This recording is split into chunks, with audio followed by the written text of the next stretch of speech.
regular meeting. Let me check and see if are we on the air? Yes. Okay. Good morning. The regular meeting of the Board of Directors of the Golden Rain Foundation of Laguna Woods, California, nonprofit mutual benefit corporation, this Tuesday, January 5th, 2020, 9:30, Laguna Woods, 2021. California. 2021. It is 2021, not 2020. Oh, thank you. Thank you so much, Scan. I'm calling this meeting to order. We have a quorum, and I acknowledge the media, even though we don't see them. So the next order of agenda is to approve the agenda. So are there any changes to the agenda? You're out of order. Point of order. You want to do the pledge? Yeah? Pledge of Oh, Allegiance. Pledge of Allegiance. Okay, I'm sorry, it got me off. Okay, thank you. All right, the Pledge of Allegiance will be led by Director Garhoffner. Thank you. I pledge allegiance to the flag of the United States of America and to the republic for which it stands, one nation under God, indivisible, with liberty and justice for all. Thank you. Thank you.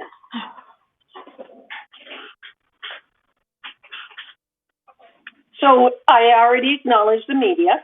So the next order of business is to approve the agenda. Are there any changes to the agenda?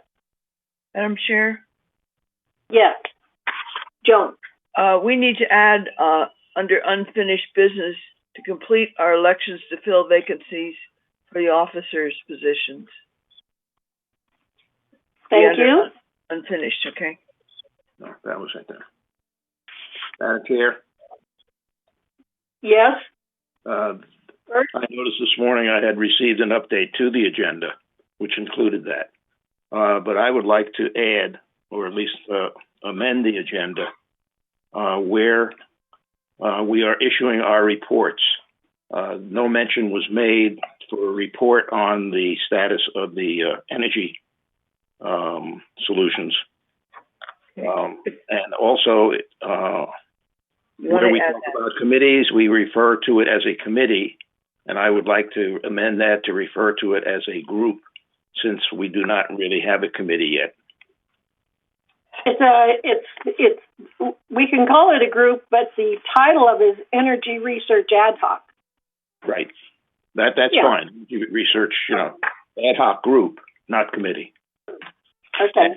And that there will be a report that will be given by its So we chair. can add that. I didn't mean to interrupt you. We can add that as 14I. Correct. That'd be fine. Thank you. Okay. All right. Then also 12C, which we have it on the agenda, but we received an addendum to that in the mail. Did everybody get that addendum? Not in the mail, but by email. Did everyone get that addendum? Yes. Yes.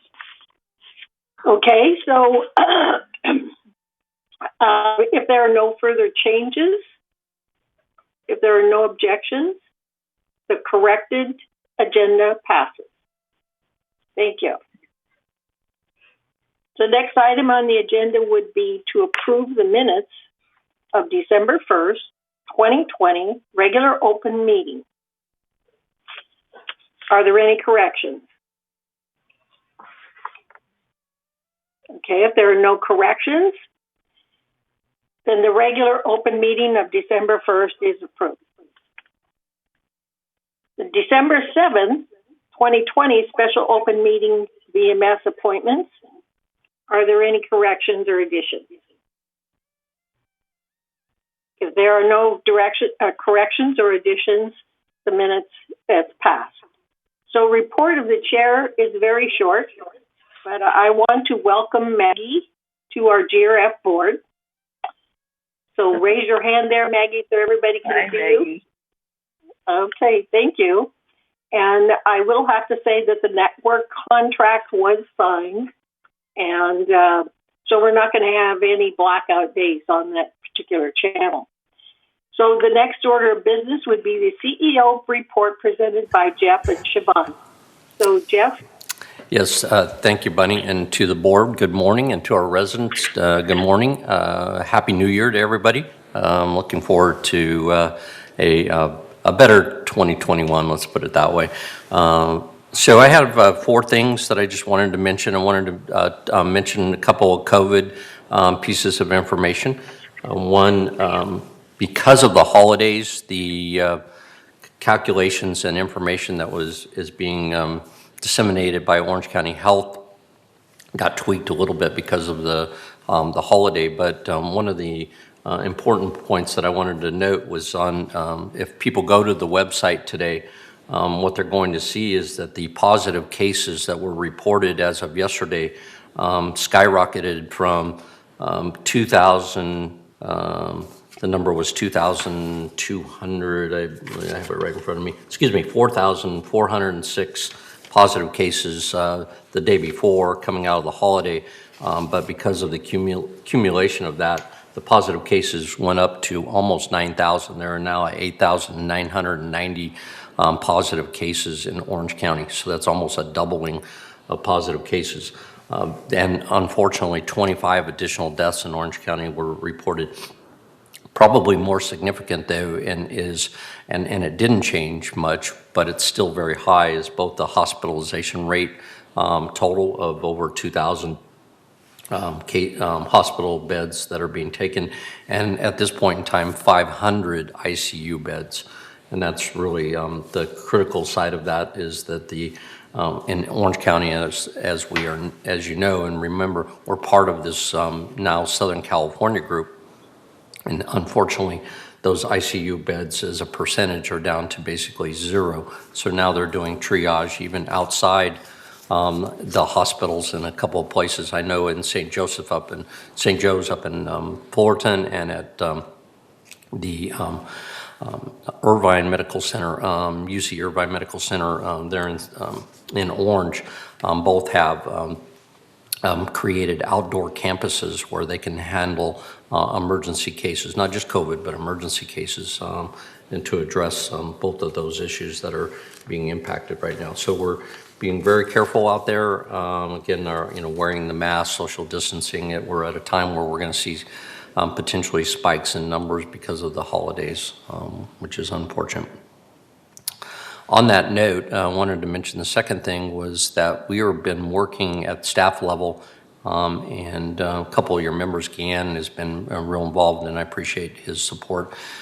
We are going to be participating tomorrow in a committee meeting with the older adults group, which represents all of the older adults in Orange County.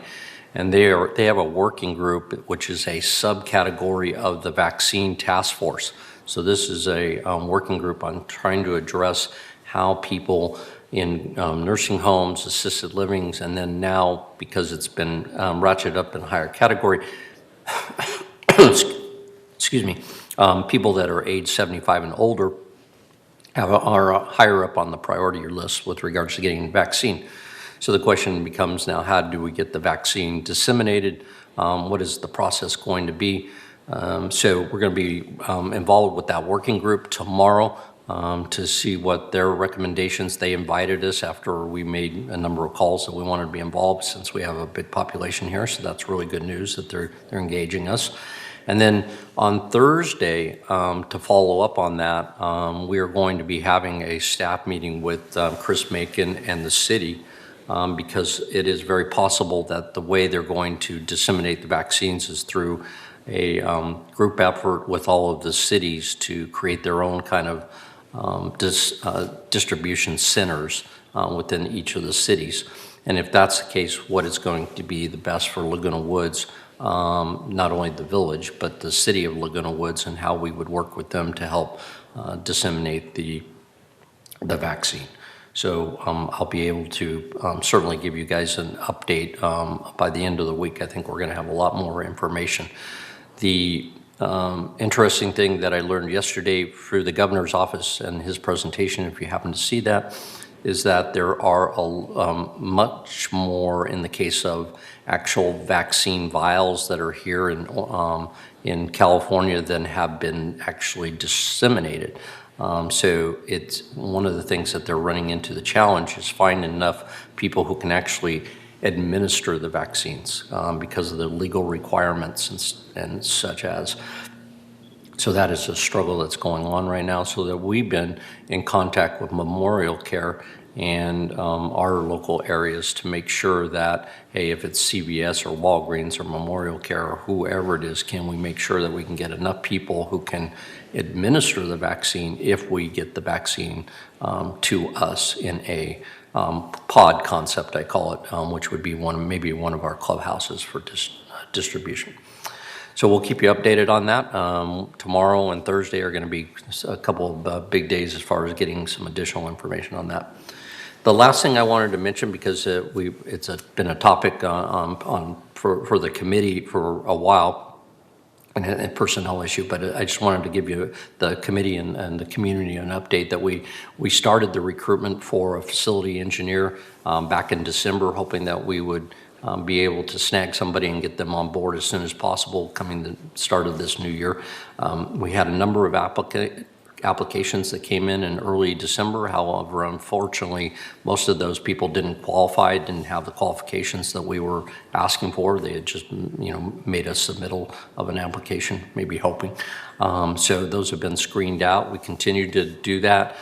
John, our recruiter, just advised us yesterday that we had 5 additional applications that came in the last couple of weeks. So we're steadily moving ahead, and we want to get that facility engineer on board as soon as possible. So I just wanted to give you a quick update on that. And then finally, I'll just turn it over to Siobahn. I know she has a couple of updates to give you. Thank you, Jeff. Honorable President, members of the board, I have 4 updates for you this morning. First of all, Christmas tree recycling is underway. The landscape department will pick up trees on Friday, January 8th. Residents must call resident services 48 hours prior to placing the tree at the curb. That number is 949-597-4600. The discarded trees will be ground into mulch and spread throughout the shrub beds in our community. Tinsel, ornaments, and lights must be removed prior to placing the trees at the curb for pickup. Our next bulky item pickup is Saturday, January 16th. This occurs on the 3rd Saturday of every month. So again, our next date is January 16th. You need to place your bulky items near trash enclosures or in the same location you place your trash bins. Items must be set out the night before or no later than 7 a.m. on collection day. Please notify resident services prior to setting out your bulky items. And again, that number is 949-597-4600. Yesterday, we received word from Chris Macon at the city manager, that clearing and grubbing work along Interstate 5 is going to occur. There are a small number of Laguna Woods residents that will receive a postcard from the Orange County Transportation Authority regarding this clearing and grubbing work. The clearing and grubbing will occur within right-of-way areas adjacent to I-5 between El Toro Road and Alicia Parkway. City Manager Macon assures us this work is not related to the pending I-5 El Toro interchange project. This clearing and grubbing is part of work that has been underway on the I-5 between State Route 73 and El Toro Road. And lastly, our Recreation Department invites swimmers to test their mettle by joining the 2021 Lap Challenge. This way, swimmers can determine if they can swim the distance between Florida to Cuba. The total distance of 103 miles is cumulative over the course of the year. Key details include the challenge runs from January 1st through December 31st, 2021, can be completed at lap pools 2 and 5. Swimmers chart their distance in lengths or laps using the same measurement each time they swim. They must check in with the pool attendant each session to log their progress. And one can call the Recreation Department for more information. And their number is 949-597-4273. Thank you very much.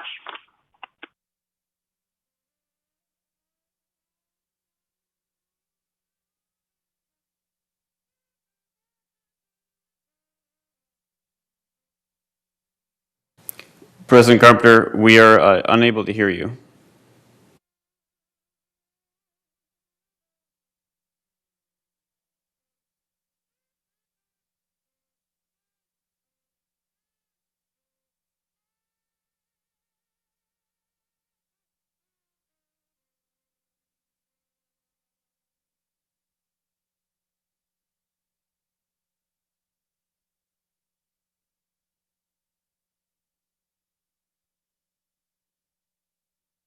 Can I suggest that the second vice president take over so that we can progress with the meeting till Bunny comes back?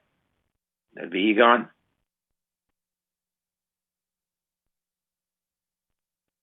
This is open forum. Come on. Okay, I can take over. Let's see, where are we? Okay, so we had the report from the CEO. Okay, open forum. 3 minutes per speaker. At this time, members. Okay. Okay, thank you. Somehow my phone got disconnected, and I apologize.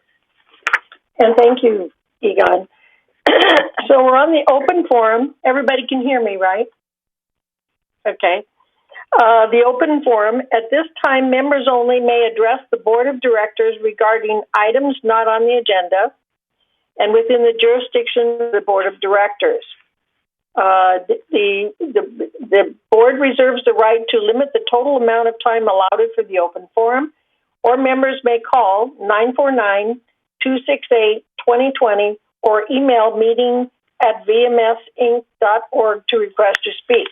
So do we have any speakers? Good morning, President Carpenter and esteemed members of the board. We have no member comments at this time. Thank you. I have Great. one comment, and that's why I joined the meeting. Okay. Cash has a comment. Thank you, President Carpenter. We have relaxed the lease restrictions down to 1 month occupancies now. I see this will bring more influx of people who are leasing from all over the country. Along with that, there's a chance that we will get some virus infections, since most of these people use our facilities like the golf courses and the pickleballs and swimming and whatever. So do we need to have any special restrictions or special checks on these new people coming in? And also, I would like to know if we can put COVID updates guidelines posted on our website showing the quarantine requirements for such people coming in, which I didn't see at all. I appreciate the time you gave me. Thank you. Thank you. Do we have, excuse me, do we have any responses to Cash?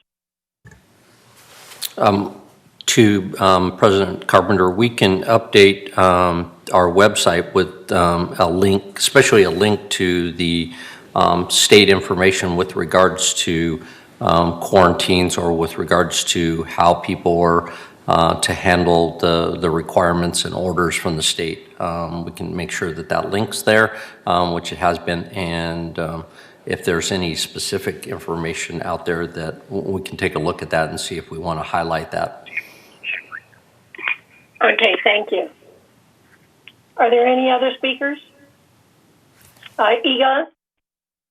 Yeah, I've got a question. Is the reduction of the lease term to so-called lease term to 1 month, is that like a backdoor way of getting around Airbnb? I'm just curious about that. I can respond to that. As Maggie knows, United has different requirements for leasing, but Third has a requirement that it has to be, I think the CC&R say 6 months. Am I correct? So the 1 month doesn't apply to the whole village. Okay, cash. AB 3182, I think, is the bill number, came from the state asking to reduce the requirements immediately starting January 1 or January 5 down to 1 month, 30 days. It applies to everybody who leases starting this year, and we have to correct our documents accordingly. That is why United reduced or changed our documents. I think the bill number is 3182 or something like that. I'm not sure. Okay, thank you. It will be something that Third has to decide, since we don't write any regulations for Third housing. All right. Any other speakers? Any other comments? None. Okay. So the next item of business is the consent calendar. All matters listed under the consent calendar are recommended for action by committees and will be enacted by the board by one motion. In the event the item is removed from the consent calendar by members of the board, such item shall be subject to further discussion and action by the board. The items is item A, which would be recommended from the Finance Committee. Consistent with its statutory obligations, a subcommittee, a board consisting of the treasurer and at least one other board member, reviewed and approved preliminary Golden Rain Foundation financials for the month of November 2020, and by this vote ratify that such review be confirmed in this month's board member open session meeting minutes. And item B is a recommendation from the Landscape Committee, recommendation to approve tree removal request 4403-1D, 1 olive tree and 4 Aleppo pines. Are there any objections? If there are no objections, then we it's by unanimous consent. Thank you. So the next item is unfinished business, and the board will resume the voting. Okay. We had a meeting yesterday, and to elect to fill a vacancy. And we were not able to finish that count, basically because it came to a tie. So at this point in time, we have 2 candidates, or 2 nominees, and one is Don Tibbetts and the other one John Prostone. So I have to go back and ask each one of them, do they still accept this nomination? So Don, do you still accept the nomination? Yes, I do. Okay, thank you. John Prostone? Yes, I do. Okay. So will staff, again, and I appreciate it, explain how we will take the vote in the chat box? Yes. So, to vote in the chat box, directors, please go to the chat box area and then go down to where it says send to. You click on the send to option, and then you go over to the words in bold second from the top that says organizers only. And then once you have that, you may then place your vote and send it.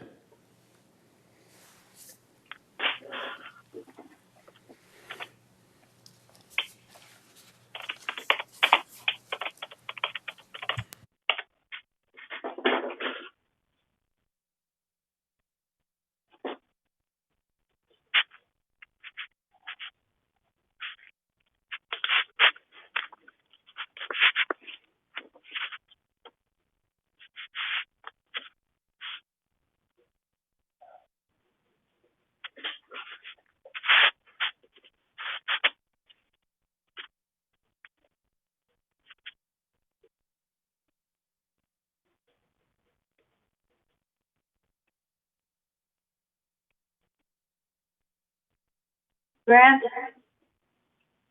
Yes? I'm in the chat box and I have Cash's thing here. Where do I go? Down to the So, bottom? Oh, at the arrow down. Got Right. it. Organizer, right. Oh, okay.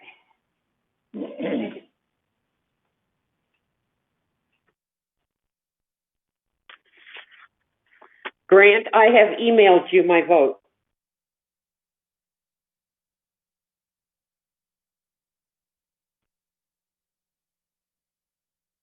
thank you.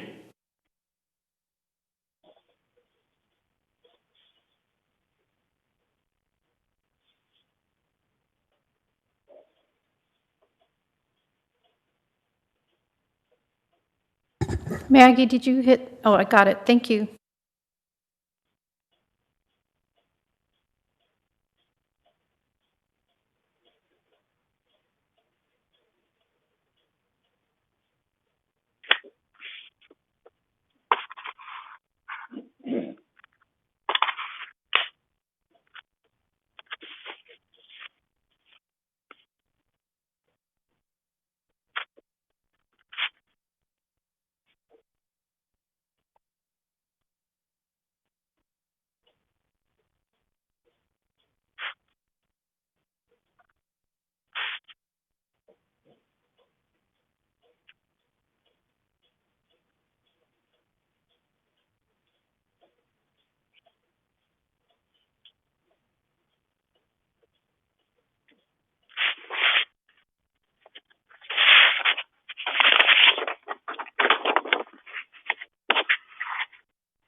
Okay, the vote was very close. 6 votes for Don Tibbetts and 5 votes for John Pearlstone. So Don Tibbetts is the new second VP. Thank you very much. Congratulations, Don.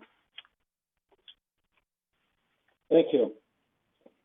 All right, the next item, we're on new business. 12A is to entertain a motion to approve a resolution for Strategic Planning Committee charter. So Joan, will you please read the resolution? Bunny, we Yep. need to approve the resolution of the new board officers first. Okay, thank you. Joan, will you read the resolution? All I have is I don't have a resolution. I can read it if you'd like, Bunny. Yes, thank you. I would appreciate And it. if you could show it, it would be good. Do you want?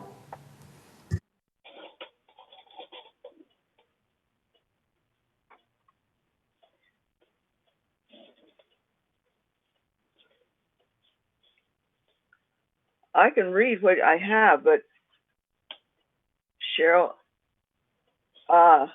okay.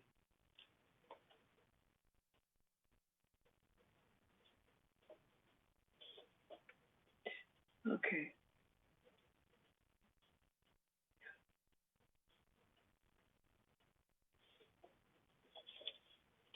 I have that. Okay. I just have to fill in the right.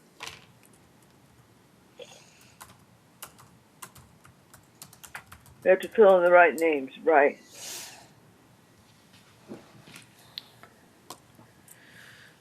Would you like me to read it or Director Milliman?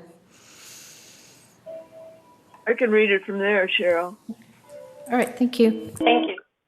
Okay. Resolution 9021.XX, appointment of officers.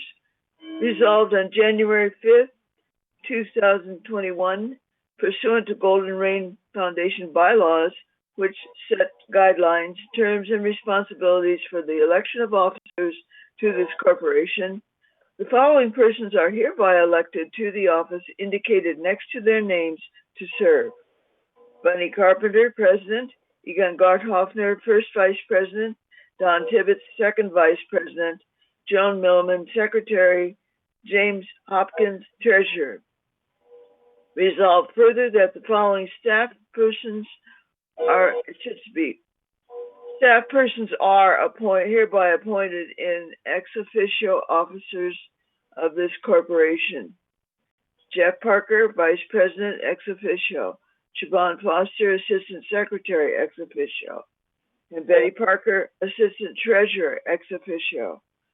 Resolved further that the officers and agents of this corporation are directed on behalf of the corporation to carry out this resolution. Point of order. Thank you. Point of order. Yes? Two things. One is that Egon is not first vice president. We just voted a new vice president, Don. Second No. is that... No, we voted a second vice president. We didn't vote. Don is second vice president. It's correct, Bert. It is? Yes, Egon's still first vice. Okay, I apologize. That's okay. Thank you. Any other comments? Okay, we'll go forward. The next item of business is a new business. And item A is entertainment. Point of order. Yes? Madam President, we did not have a motion or a vote on the resolution. I move the resolution for the elected officers. I second it. I second it. Are there any objections? If there are no objections, the resolution is approved. Thank you. Good girl. Item 12A is new business. Entertain a motion to approve a resolution for Strategic Planning Committee charter. So, Joan, will you read the resolution? Right.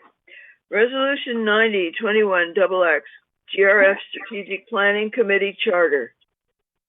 Whereas a Strategic Planning Committee has been established pursuant to Article 7, Section 7.1 of the bylaws of the Golden Rain Foundation.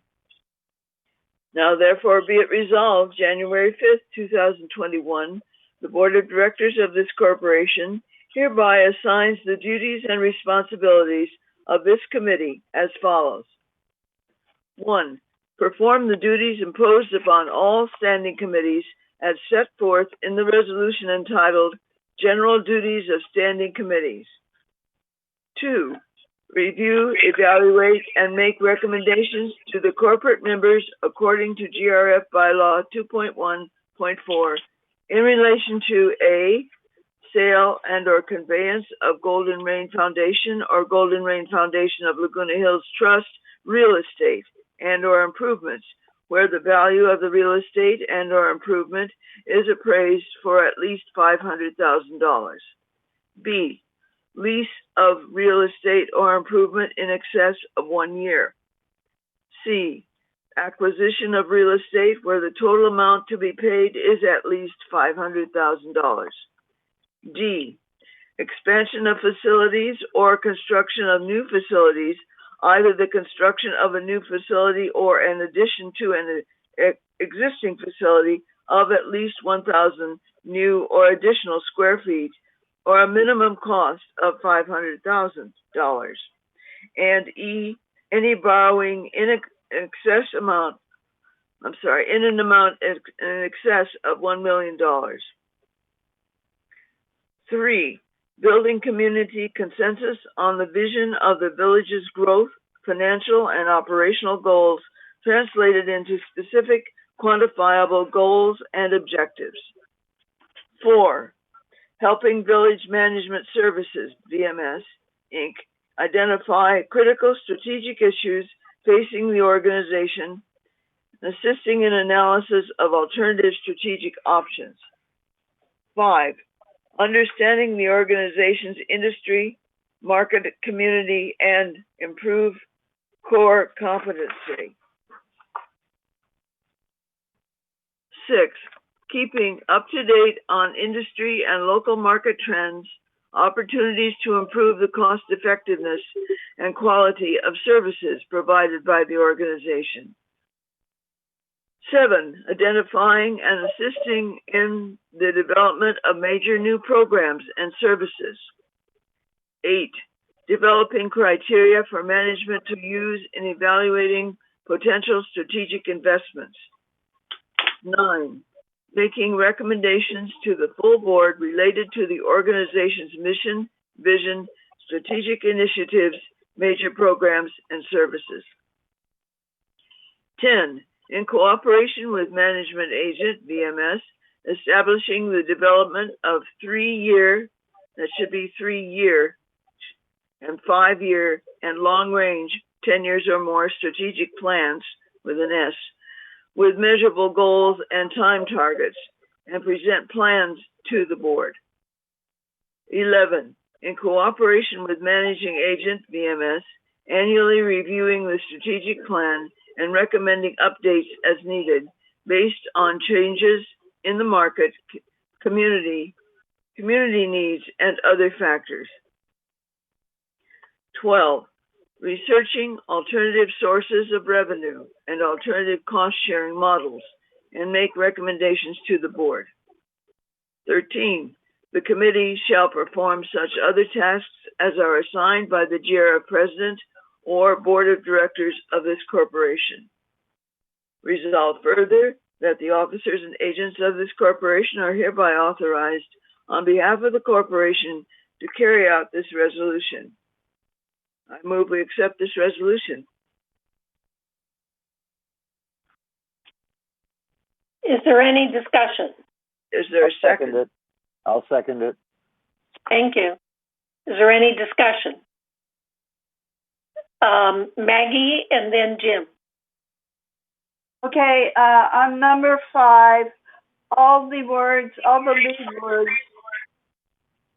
1 through whatever, 12 or 13, are action words. Understanding is not an activity that can we put recognizing or something else like that?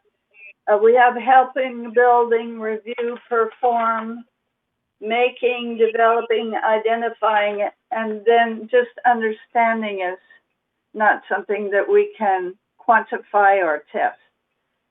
Can we just pick another word, or is that too much? If we're doing editing, that's fine. Is there another word that you're saying that should be in there, Maggie? Yeah, I think recognizing is a little bit. Okay. Is there any objections? Okay. And then Jim? I'm sorry. And then improving. Recognizing and improving, I guess, is what we have to say. Well, if you understanding the organization's industry, we wouldn't be improving. Well, look at what it says.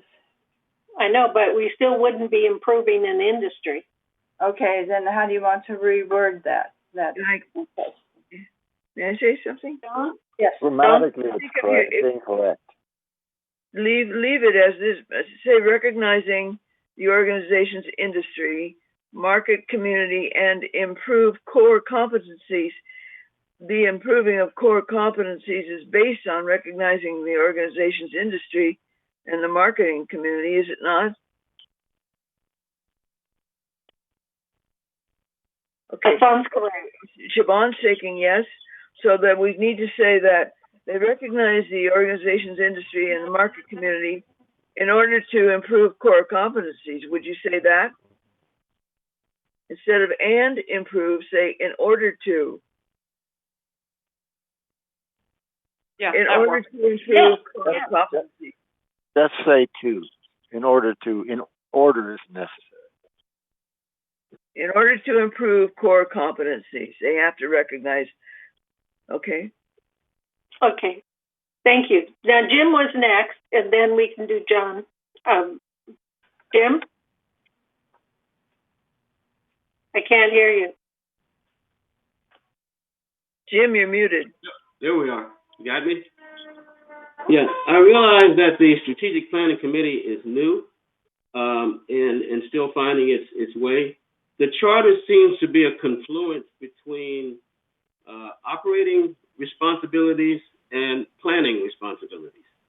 And I'm wondering if there is a conflict between the Business Planning Committee, the Strategic Planning Committee, and the Finance Committee.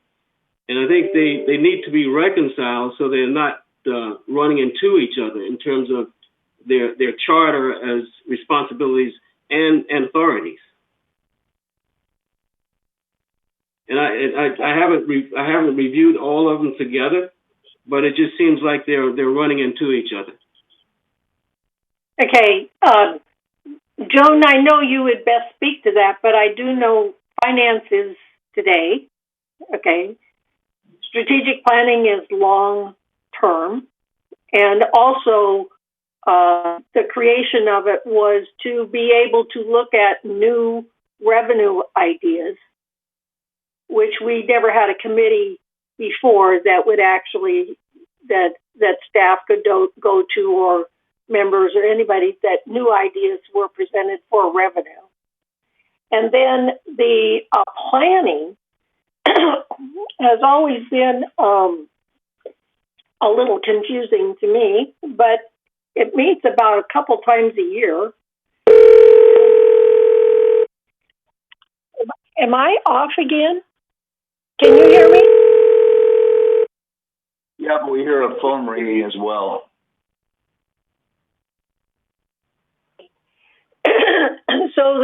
So the planning was based upon just before you have the budget to go over the capital.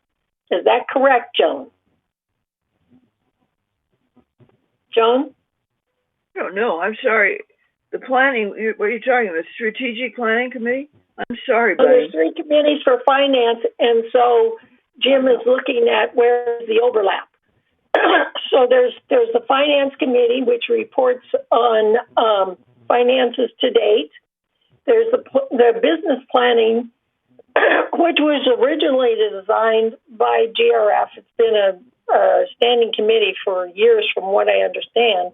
Yeah. It actually goes over the capital expenditures, and they usually meet at budget time, to go over capital. And right. Then strategic planning was basically based on long-term and looking at new revenue ideas. Can I make a comment, Bunny? Sean? Yes? Okay.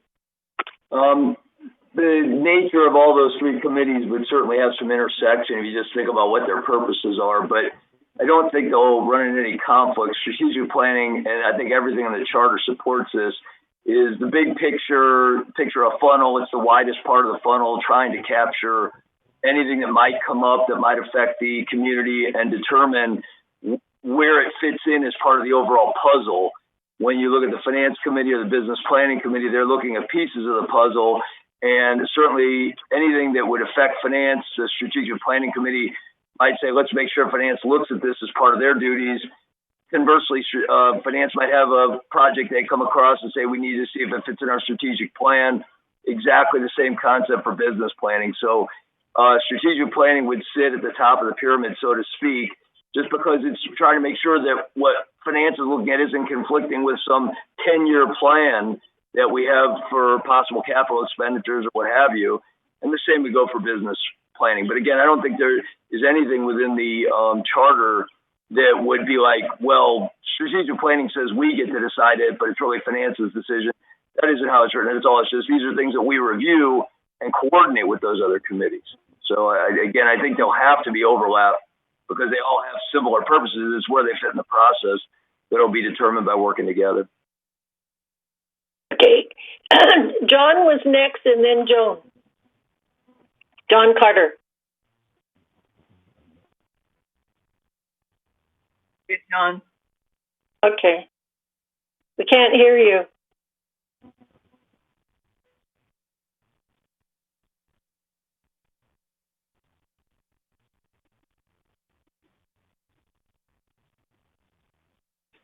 Still can't hear you, John.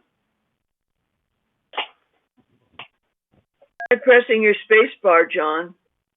Press your space bar, John. No.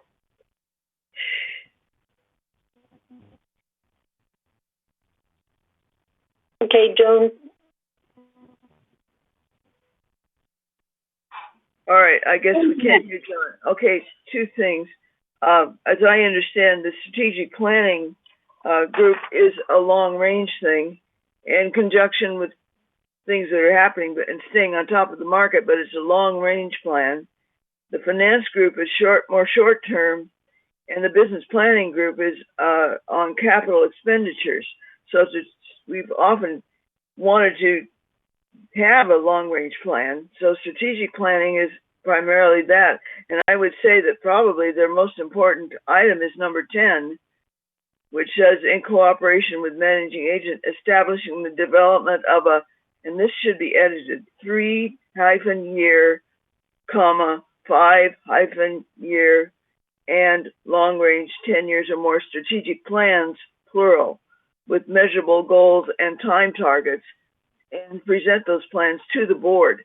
That's their main purpose, I would say. John, you can correct me, or John, I'm sorry, John, correct me if I'm wrong.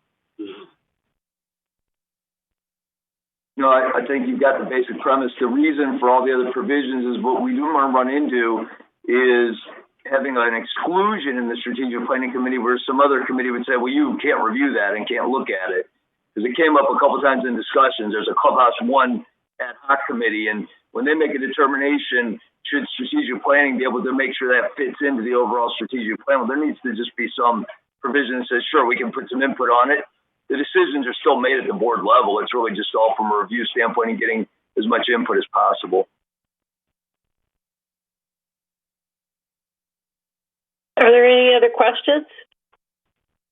So let me just clarify this. So the strategic planning committee is for planning and review on a long-term basis, but the finance committee is reviewing of operational activities and financials.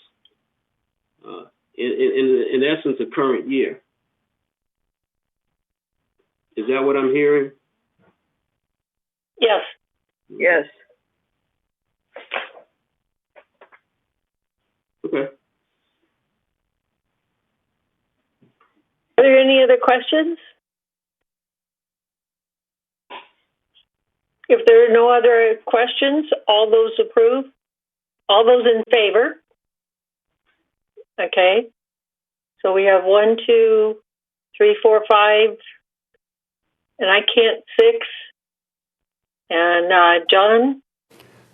Director Pearlstone votes yes. And Chat box. okay. All right. All right. Okay. Then the charter is approved. And thank you. So the next item in business is to entertain a motion to approve a resolution to update the committee appointments. So Joan, please read the resolution.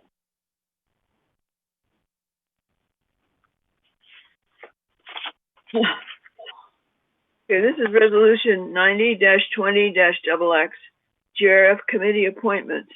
Resolved January 4th, 2021, that the following persons are hereby appointed and ratified to serve on the committees of this corporation. Basically, what I'm going to do is read the additions and subtractions. I'm not going to read every single name. So under the Business Planning Committee, Deborah Dotson from 3rd has been added. Donna Ranchozak as the alternate from 3rd has been added. Under the Strategic Planning Committee, Kush Bahada from 3rd has been added. Under Community Activities Committee, Deborah Dotson from 3rd has been added. Reza Karimi has been added from 3rd. And Cash Ashokar from United has been added. Sorry. From the Equestrian Center Ad Hoc Committee, which is new, that stays the same. Under the Finance Committee, Deborah Dotson as an alternate from 3rd is added. Azgari from United is added. Carl Randazzo from United is also added. Under the Purchasing Ad Hoc Committee, Donna Rain Zozak from 3rd is added, and Ralph Engel, alternate from 3rd, is added. Landscape Committee, insert a vacancy from GRF. Oops. And Donna Rand Zozak is added as alternate from 3rd. Anthony Liberatore is deleted as alternate from United. Under Maintenance and Construction Committee, Deborah Dawson as alternate from 3rd has been added. Under Clubhouse 1 Renovation Ad Hoc Committee, Ralph Engel is alternate from 3rd. The Energy Solutions Ad Hoc Committee is a completely new committee. Sue Stevens is chair, Bert Moldau, GRF, Egon Gardhoffner, GRF. Vacant from United, 2 places, and vacant from 3rd, 2 places. Advisors, Steve Leonard and Bill Walsh. In the Media and Communications Committee, I'm going to have to revise this. Excuse me, time out. Bunny, can I revise this as we go? Or do I have to amend it? Do I have to amend it? I know that we need to add some committee members, committees for Maggie, but I was thinking we would do that on the next month, but we can, because I personally haven't talked to her yet or, unagreed. So if she agrees that we can make the adjustment. You're saying yes. Okay. All right, that isn't the only thing that's wrong. So under Media and Communications, add Maggie Blackwell for GRF as the 3rd person. And then add Deborah Dotson is the new alternate from 3rd. But under the advisors, Frank Tybor is out. Cross him out and add Teresa Frost. That's T-H-E-R-E-S-A, Frost. F-R-O-S-T. And then Mobility and Vehicles Committee, Joan Milliman for GRF is added. Reza Karimi from 3rd is added. Under Security and Community Access, there's a vacancy in GRF. Excuse me, Madam Chair. Yes? Rhina? Yes, John Dallas is no longer on the board. So for mobility and for security, please scratch John and put Margaret Bennett.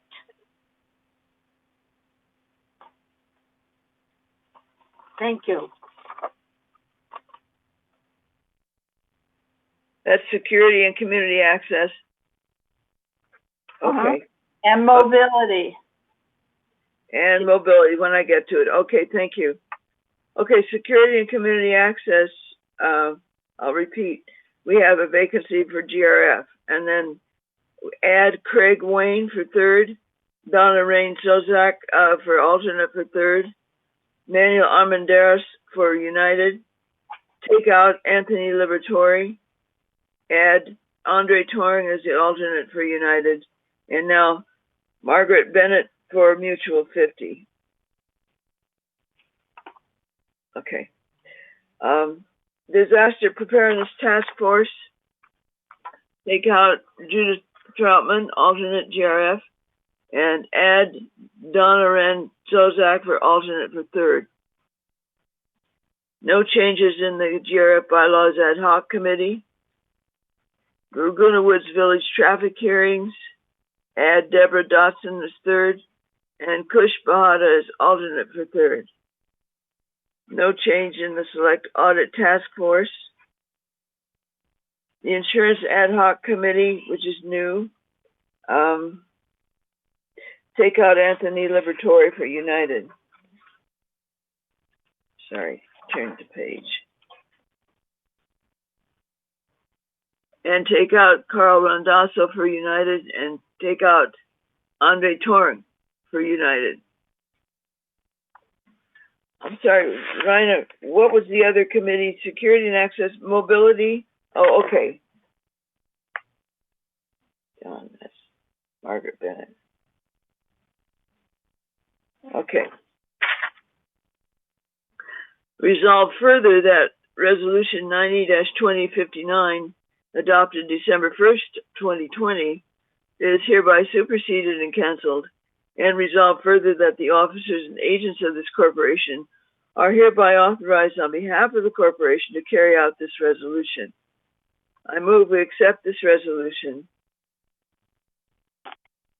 Okay, we needed to add a couple more things. I was just waiting until you got done. Okay, we can need a second and then we can add. Okay, do I have a second? I'll second. This is John.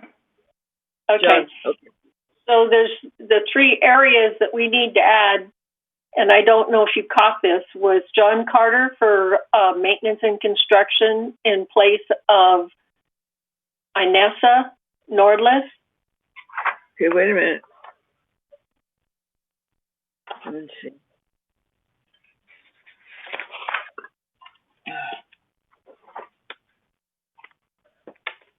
What the heck is this? Okay. Okay, and then, okay. That's John Carter for 50. Right. All right. Okay. And then Dick Rader as a advisor on strategic planning.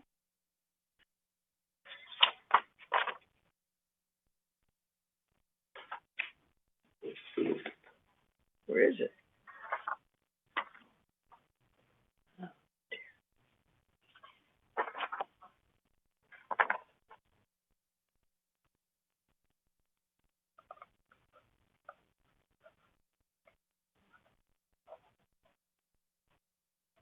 All right. And then Jim Hopkins as finance chair of finance.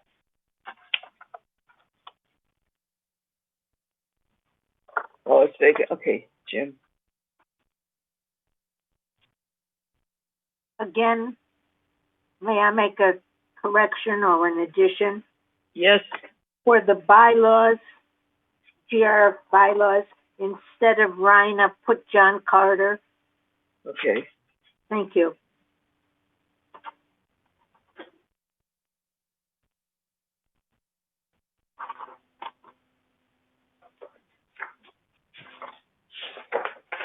Got him. Maggie? Do you want me to volunteer right now for something? Well, I was thinking landscape. I was thinking landscape, and I'll also go for security and community access. Okay. Yeah, both those vacancies I'll take. Thank you. Thank you. So that leaves three committees: media, communications, landscape, and security for Maggie. Right. No. If you want to sit there, you can sit there, but Pardon? I didn't hear what she said. I was not. I forgot to mute my mic. I'm talking to my. Oh, okay. The cat. Okay. Are there any other changes?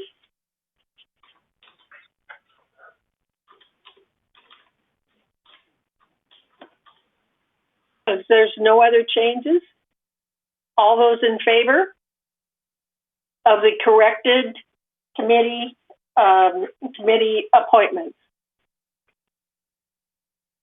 Okay, so 1, 2, 3, 4, 5, 6, 7.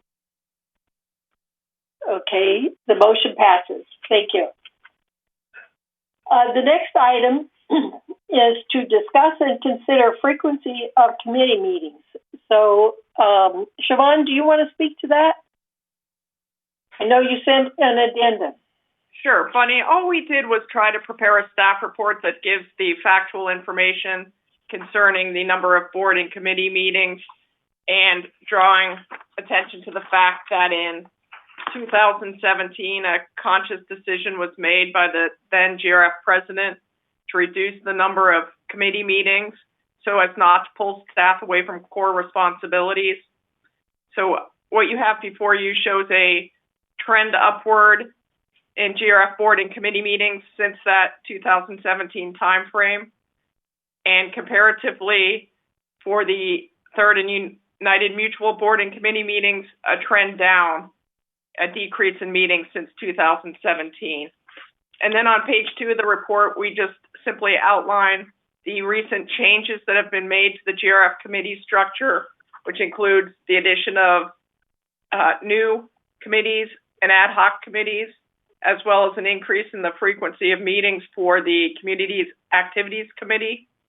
And again, we wanted to provide a factual basis for your conversation this morning and simply remind the board that every time we add committee meetings, we are taking staff away from their ability to take care of operations.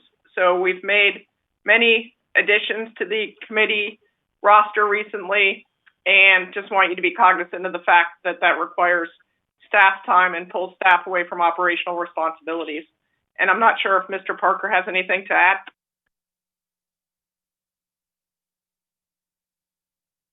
Apparently not. Okay.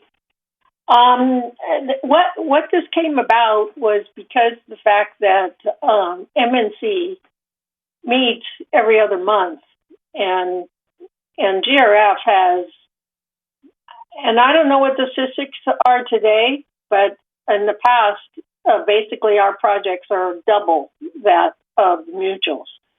And so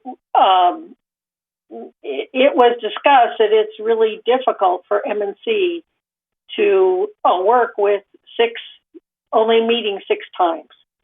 But we do understand, okay, that there's a shortage of employees at this point in time. And so we would basically want to work with staff and be able to maybe address this again a later date, to be able to have MNC meet every month instead of every other month. So Egon, do you have anything to say about that, since you're the chair? Yes, I'd like to address it. So this came up because we've been holding some special meetings because stuff just wasn't getting done. The problem, especially within M&C, it's not just do we want to go ahead and do this, yes or no. That's been the way in the past. We get almost no information on the project, and then we go out and we take a vote on it. And then that results in projects like the Gated Garden Center 2, which doesn't work. Or the ballroom in Clubhouse 1, which was the only really nice ballroom that we had. It looked like a ballroom, and it was undone, and there's no paper trail as to what happened. Okay, so lots of things get done that just don't work, and it's because they receive incomplete review, and sometimes either by pulling the safety chain or the city requires a chain, we go and we vote on stuff that we later regret. You can see the long delays. Take a look at the long delays we've had on the Clubhouse, on Clubhouse 3. Take a look at little things like that light. It was so important that we have safety in the employees' parking lot that we've been renting lights in the past winters. This winter, we neither rented the light or or put in the solar lamp that we proposed way back in May or something. And, that's like a 2-day project at best, and it still hasn't been started. So either we're going to have more special meetings. The total workload really doesn't change that much. If we were to hold proper meetings to get everything done, then those meetings every other month would be 12 hours long. Okay. So I'm suggesting we just bring the projects to the boards in a more appropriate way, so we can make the recommendations. For example, we come with a project, and we get little or no information. All right, and then we say, well, we'll get that information at the next meeting. The problem is the next meeting is 2 months away, so we're sitting there and waiting for that. We need to get to industry standard meetings, okay? When I went to a meeting and requested something, well, I was working, okay? I brought every single thing that could possibly be discussed at that meeting. And let me tell you, I had reams of answers for questions that were never asked, but in case they were asked, I would have. If I had gone to meetings where I was so incomplete and I was asking the boss to give me a go-ahead, and then there was something I left out, and I tell them I'll be back in 2 months, I'd be somewhere else in 2 months. So I'm not trying to force a meeting every other month, but I'm telling you we're going to have more meetings if we want to get these projects done and done properly. Okay? That's the only comment I have now. Thank you. Okay, Jim and then Dan. Yeah, Egon, what would you suggest as a change in the entire process so that we don't have all of the projects lumped up into every other month, so that there's a smoother flow in the approval process? What would you suggest? Well, I'm suggesting more meetings are important. Here's something else that needs to happen, all right? When Ernesto comes to us and we have a project that is in the business plan, when that project is introduced to us, we get everything that they know about that project. If there are plans, we get the plans. If there are bids, we get the bids. Other information that's necessary to complete the project, we need to be advised of in that first meeting. Otherwise, we get in these things where we voted and we have buyer's remorse. So that would speed things up. Okay, the total number of projects isn't going to change. That's from the business plan. Just how we handle them. And I think, like I say, it would be very, very long meetings, and the delay in between is not good. 2 months between meetings for action items is not good. Excuse me, but that was what I was suggesting. If the process were at the beginning of the year or wherever is appropriate, that there's a list of projects that are anticipated for the year, and then there's kind of a status starting from the development, engineering drawings, whatever the status is. If you would take that and move forward so that each meeting you have a status of where each one of those projects is, and so the appropriate questions and approvals can be had at each meeting. Does that make sense? Well, that work is going to have to come from staff, not from us. Well, you're right. It does make sense, Chip. Yeah. Okay, who is next? Bert, and then Dan.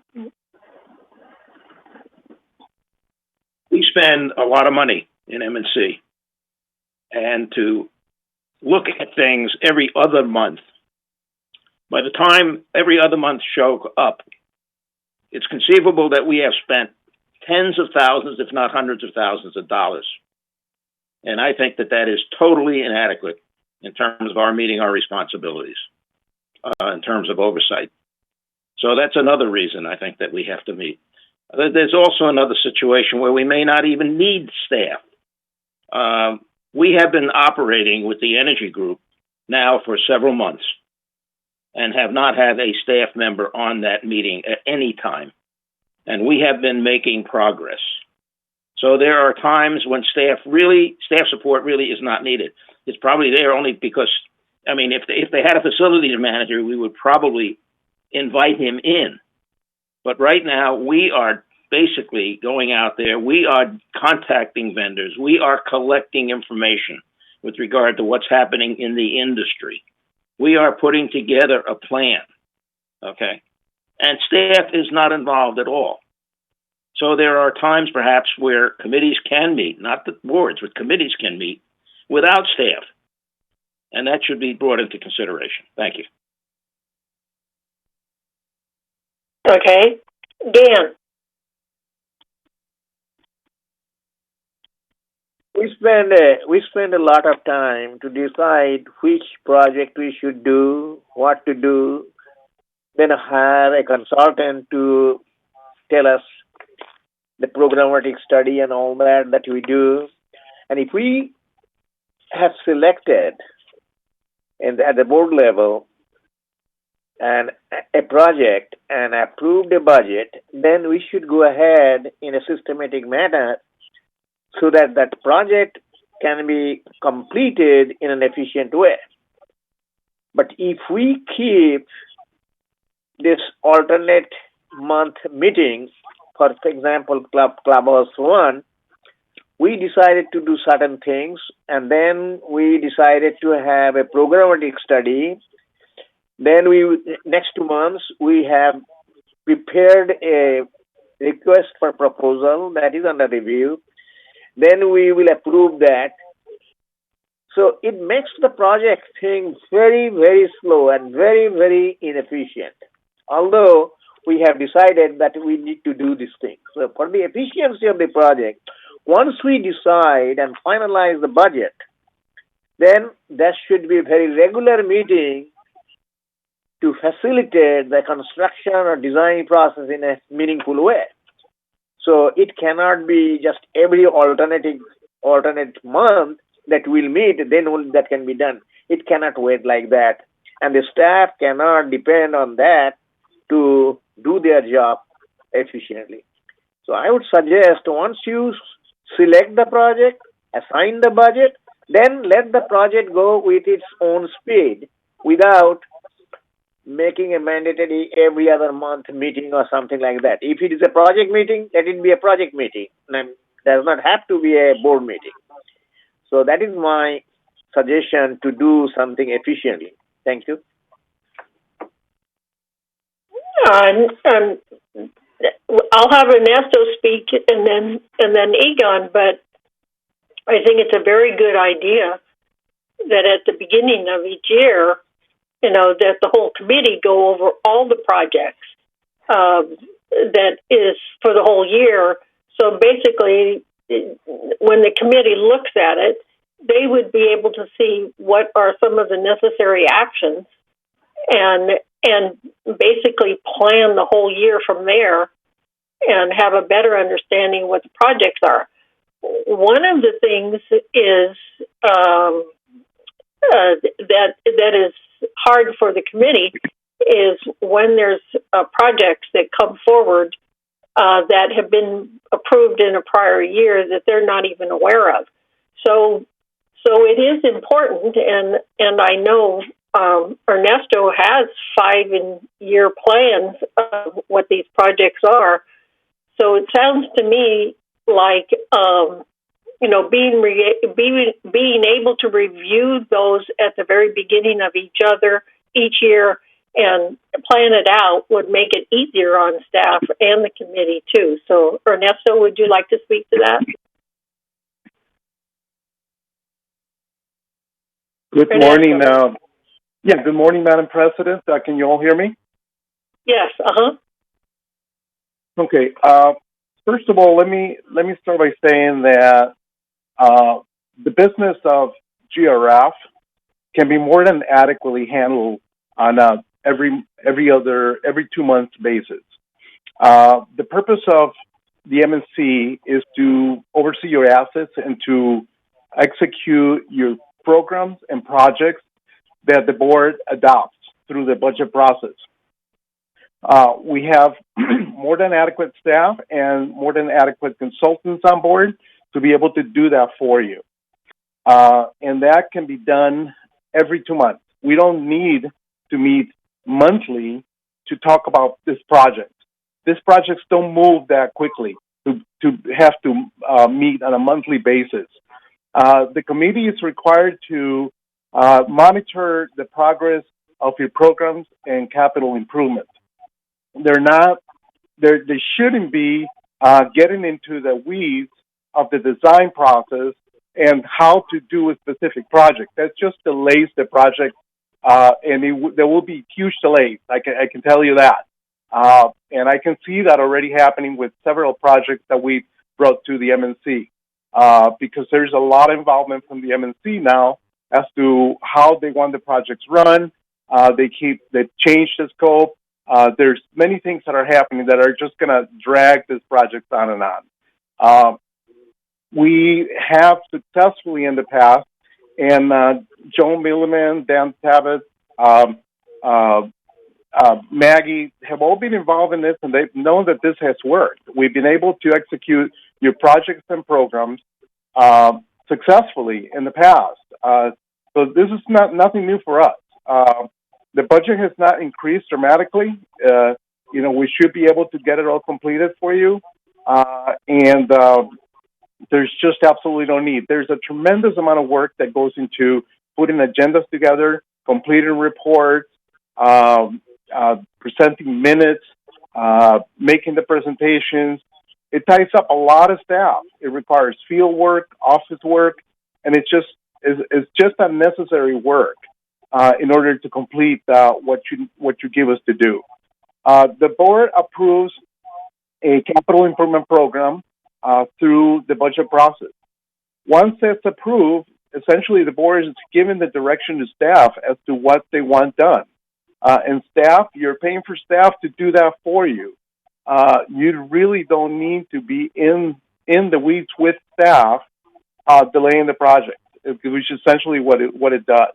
Any action items that are required to keep your programs and projects expedited can be very easily accommodated every 2 months, not monthly. Now, if there's an urgent matter or an emergency that needs to be discussed, then you can always call a special meeting. But just food for thought. Now, if the decision is made to go every month, we will require additional staff. The staff that you have right now could not possibly handle doing month-to-month meetings. It's not going to work. So we will have to come back to you and let you know the cost of additional staffing that will be required to do that for you. I'll be happy to address any specific questions you may have. Okay, Bert can talk, but we used to meet every month in the past. Okay. So I don't think that requires additional staff in order to be able to accommodate that. I myself and I worked with you a lot, Ernesto, in the past. And, but I do think that there needs to be, myself, that there can be some efficiency changes going forward in order to be able to go forward with some of these projects. And, right. it's, I know that that's hard on you to meet, to have all of this information every month, but there's got to be some way to work things out, basically, so that that they can meet what the requirements is, especially in the charter. Some of those things are reviewing statement of work. Some of those things, basically that's been in the charter for a really long time. So when it takes so long, to meet every other month to review a statement of work before it goes out to bid, then that delays it. So so I'm asking you to work with M&C so that we can help staff, basically, and you can help them also in providing the information that they need. Okay, so there was Bert. He was the next one. The chairman of a committee, particularly in M&C, okay, can be in communication with all members of that committee. He can do it via email. He can set up his own virtual meetings if he wants, and they can discuss information that they would like to have at any point in time on any project at any point in time. If the chairman had the ability to contact and communicate directly with the project manager to, in essence, answer the questions that are coming from his committee members, that would be very short. It would require no agendas to be prepared, and the chairman can take back the answers to the committee. Okay, this way we can meet our obligation of oversight, okay, and maintain information with regard to the status of projects in a more timely manner. That's what I have to say. Bye. Okay, I know Egon was next, and then Joan.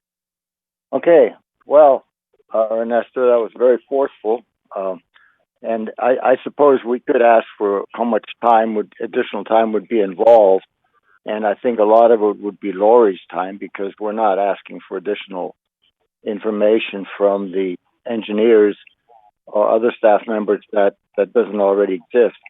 But in listening to everybody, Bert made a really good suggestion, and I'm going to think about this.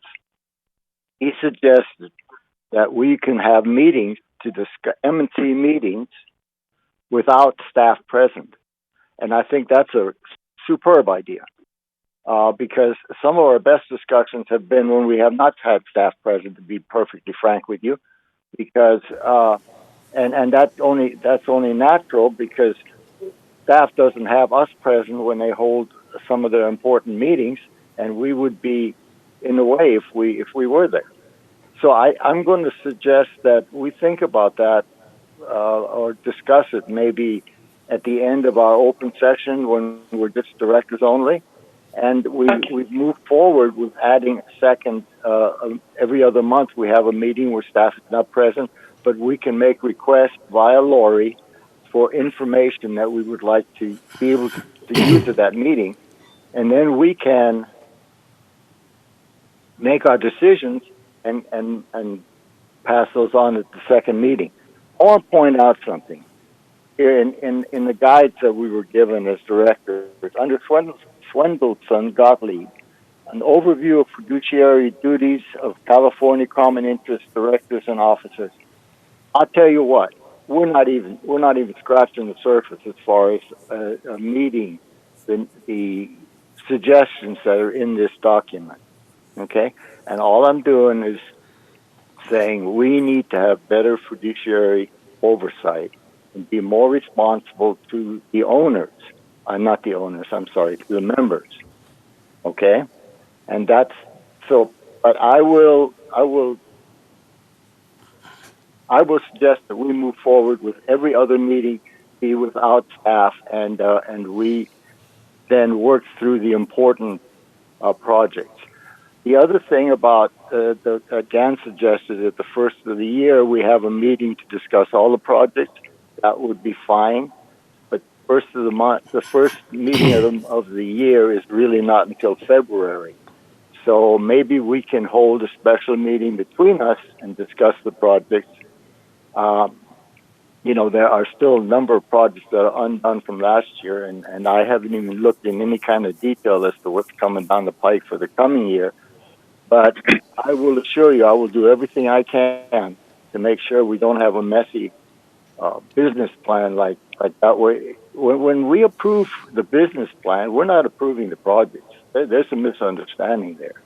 There's no way that is approval of those projects. That is just, those places are all placeholders till we get there. Because when we vote on that, we know absolutely nothing about it.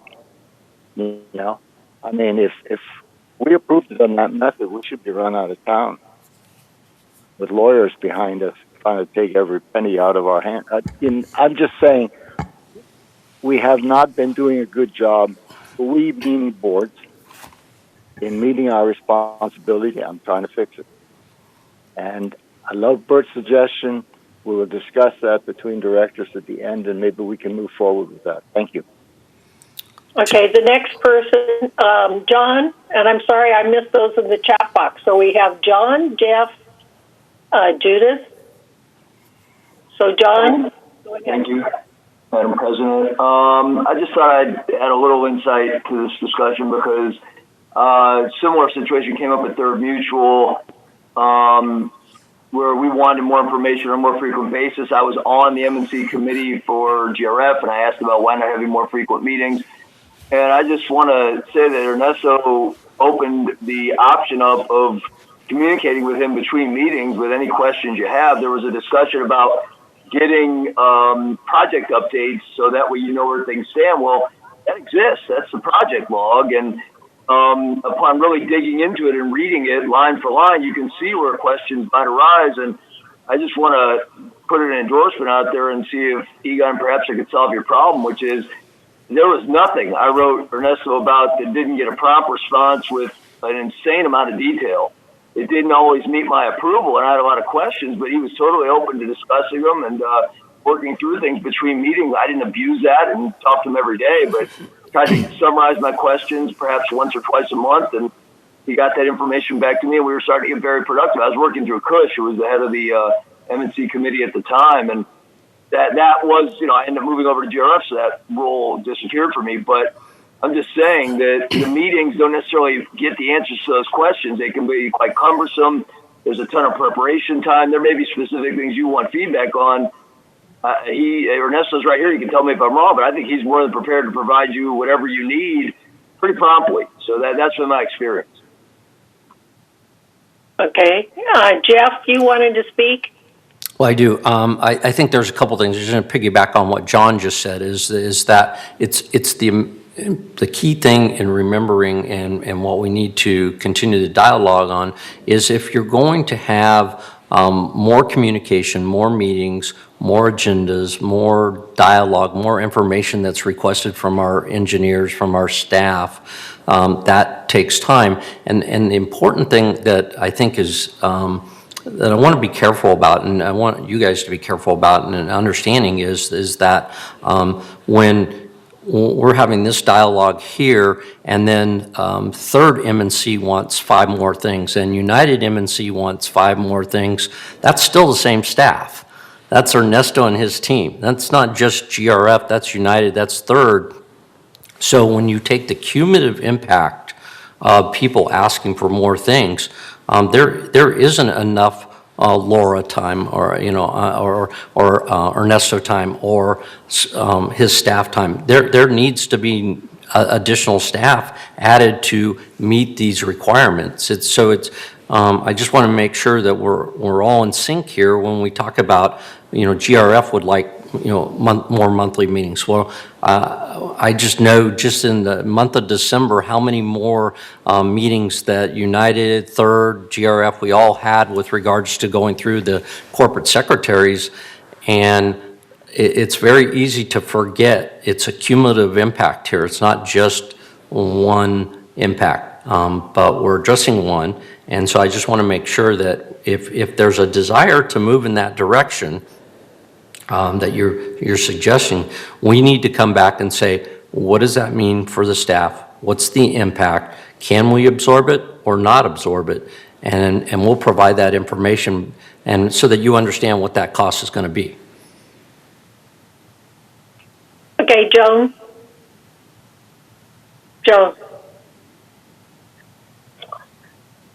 I think we're getting too much in the weeds, guys. When we want the details in order to oversee, but if we're interfering with what staff is doing by asking for details of how they are doing it, I think it's a mistake.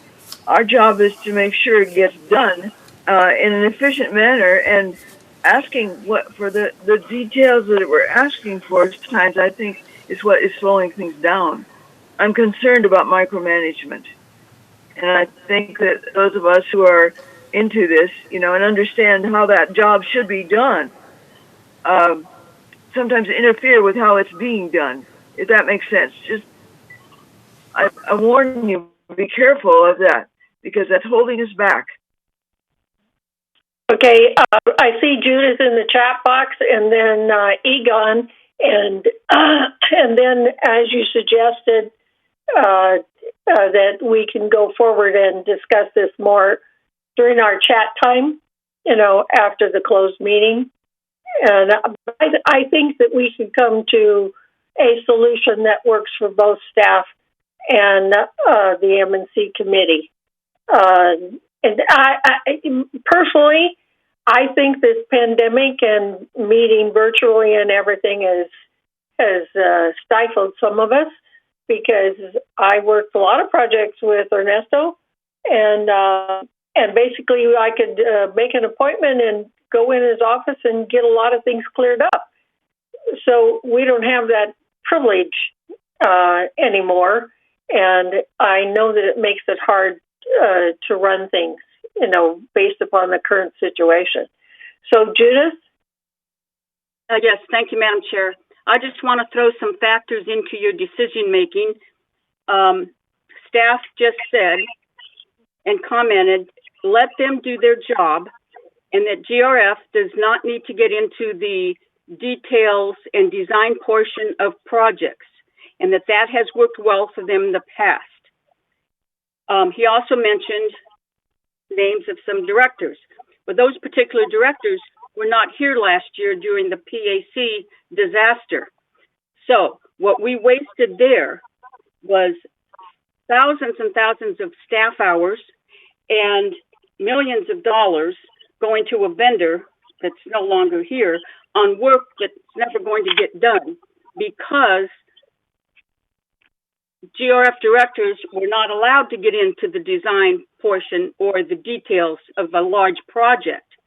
So, number one, no, we don't want to micromanage, like Joan said, but everything that Egon said is 100% correct, that if we hadn't gotten involved last year, we wouldn't have saved that $9 million that we're so proud of. So just factor all that in. The rest of the committees, yes, every other month. That's why we did that. I made that decision with John Parker back in 2017. But we also said, and at the time I was chair of M&C, that if we needed every month M&C meetings, we would go back to those. And that was left up to the chair when we made that decision. And so I think if that's what the chair of M&C needs, you ought to give it to him, because he knows better than anyone else. And I'm sure he's not going to abuse that, from my experience of working with him. So just keep in mind that some of the comments that were made by staff were not true. They were not successful last year. And yes, I understand that project was approved by a prior board. But then when the following board came on and was able to see something different, then they had a right to get involved and question the design process, and that should have been allowed by the staff, and therefore led to the millions of dollars of savings, and the job will get done, and probably more efficiently and for a lot less money. So I'm all for, at least, if nothing, M&C going month to month, and no, staff does not have to be at every meeting. I've already said that. So those of you that want to keep this factor in mind, where we did save millions of dollars because it was a situation where the directors needed to have a say, then keep that in mind when you're voting on this. Thank you. Okay. So, Egon, do you want to make another comment, and then we'll not discuss this anymore, and basically discuss it in the end of our closed meeting? Okay, Egon? Yes, just very briefly, just to get to Joan's comment. Joan, we are not. Our position is not to tell staff how to do a job. we only specify the work product that we want to see. In the past, that has not been well, let's say, achieved. Bert and I went out and we looked at a project that was completed, the truck wash. And we looked around that thing and we remembered what we spent on it. And we felt at the time that I felt at least, that was not what I had expected to see. Okay.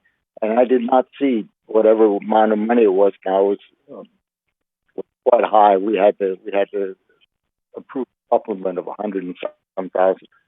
So, and we never saw the plans. We never understood when we voted, but we were pushed into, the city wants it, and we're already overdue with respect to the water tour district and all that kind of stuff. So no, I don't want to have staff at the additional meeting. The only thing we would need is for Lori to set up the link for the directors only meeting, and then she can leave. She doesn't even have to put her time in. Other than that, we can cover everything else in the meeting afterwards. Thank you. Okay. All right. Was there one more comment? I just wanted to to shorten the meeting a little bit here. So, Bert, did you have one more comment? I can't hear you. I'd asked for a comment in the box, Bunny. I didn't see Bert, Gan, and I. Oh, okay. Okay, and I see Gan's comments, and that's everybody's wish. What Gan said. And we have an HOA process which delays things, so. I'm all for moving the meeting forward, but I did want to comment that we got to be careful talking about how much money we save when we tell staff not to do things. I mean, prior boards approve these things. We're not getting the same end work product. This is why these meetings can become so unproductive when we start throwing around generalities and saying we're in the weeds or we saved money. And it's really just good communication with the department head and the chair of the committee that can solve a lot of these problems, because the committee can feed all their questions through the committee chair. But yeah, we can talk more about it in our private discussion if you like. I just didn't enjoy hearing, the generalities that we either get too much in the weeds when we have very legitimate concerns, or that staff costs us a lot of money when they literally got it approved by a prior board.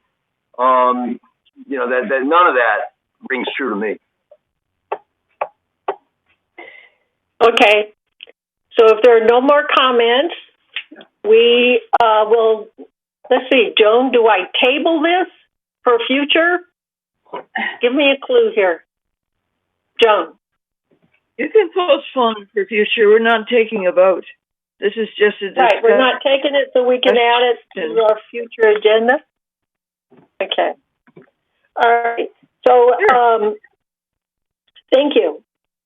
So the next item is to entertain a motion to approve resolution to update recreation special events and department policy to include security officers at special events. So, Joan, would you like to read the resolution? Yes. Resolution 90-21-XX. Whereas the Recreation and Special Events Department is responsible for the planning and execution of comprehensive recreation programs and events for all residents of Laguna Woods Village, and whereas Laguna Woods Village offers 7 different reservable facilities for club events, resident parties, and general gatherings. These facilities are able to accommodate groups as small as 2 people in a conference room, dinner parties up to 400 guests, and large indoor-outdoor events up to 800 participants. And whereas the Security Services Department provides continuous 24-hour security operations for the Laguna Woods Village through the use of field supervision, routine motor patrol, routine foot patrol operations. And now, therefore, be it resolved, February 2nd, 2021, that the Board of Directors hereby approves amendment to the Recreation Special Events Department policy to allow club residents to obtain fee-based security services when hosting events at the overtime bill rate for the security services department. I'm getting feedback. Okay. Resolve further that select special club resident events have security officers present for the safety of residents, guests, staff, and property. Events requiring security officers will be determined by type, location, estimated attendance, serving of alcoholic beverages, high-profile guest appearances, and or events that draw attention from the news media. Resolve further that the officers and agents of the corporation are hereby authorized on behalf of the corporation to carry out this resolution. I move we approve this resolution for discussion, but postpone it for 28 days to comply with Civil Code 4360. Okay, is there a second? I'll second. Thank you. So Brian's here. Would you like to speak to this a little bit? Give the overall picture? Sure. So on numerous occasions over the last few years, we've had certain requests from, clubs when they have a particular large event or a controversial type of event in regards to maybe there's a speaker that could be controversial, and we had to rely on security to provide extra security measures in place for these types of events. And specifically, the clubs have requested that they would be allowed or able to rent or pay for our security services, because there were times where we weren't able to fulfill that based on an hourly rental rate. So this was brought up at the CAC, and then it was transferred over to the security department in regards to drafting a staff report and bringing it through their committee. And at this time, it is now obviously at the GRF board level for consideration. It is something that has been requested numerous times. And I think there is a need, especially for an event such as the Woodstock event, where there's, over 800 people potentially attending that event. And it would be, advisable to have some type of security measure in place that the club can, purchase through our security department. And I don't know if Carlos wants to add a little bit more to that or not, but that's pretty much it in a nutshell. Thank you. Carlos? Yes, and I do agree with everything that Brian has said, but also I think like the larger public safety picture from a security standpoint, having a presence when necessary, when you do have that large event, really helps us in guiding in Orange County Fire Authority or the Sheriff's Department if there's some type of medical aid or some type of need for those public safety services. So I think this will be beneficial for both recreation, the events, and the security department, because it also allows us to plan ahead instead of pulling the security officer from their daily duties to go address an issue at one of these large events. Thank you. Okay. Are there any questions? Egon, then Madam Chair, did you get a yes? We did. We got a second. Did you get a second on this? Yes, we did. Yeah, but who I was don't. it? I'm sorry. Madam Chair, the second was from Director Tibbetts. Okay, thank you. Okay, thank you. Okay, questions? Egon. Brian, so what's a special event, and are you including things like, say, the California Club, which has, when we get back, we'll have monthly dinners again. Are you talking about that kind of event, or just something, a one-off event? That's all. Yeah, that's a good question, Egon. So this is not a mandatory thing. This is really coming from the request of the club. So if they have an event and the club feels like they want to have some security measures in place, then this will be a way that they can obtain that. So this isn't mandatory for every club event. It is only upon request from the club. Thank Thank you. Maggie?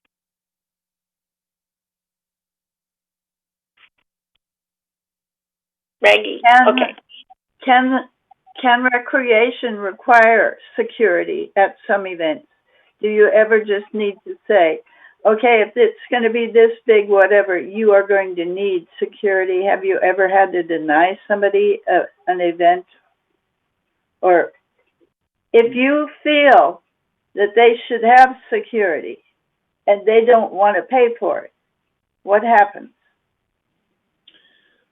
Well, I mean, we've never really been in that situation where we required somebody to have security. We've made the recommendation that they should have security, but ultimately it's up to the club to determine whether they feel like that they need it or not. Then if security is ending up being called, are they billed for that?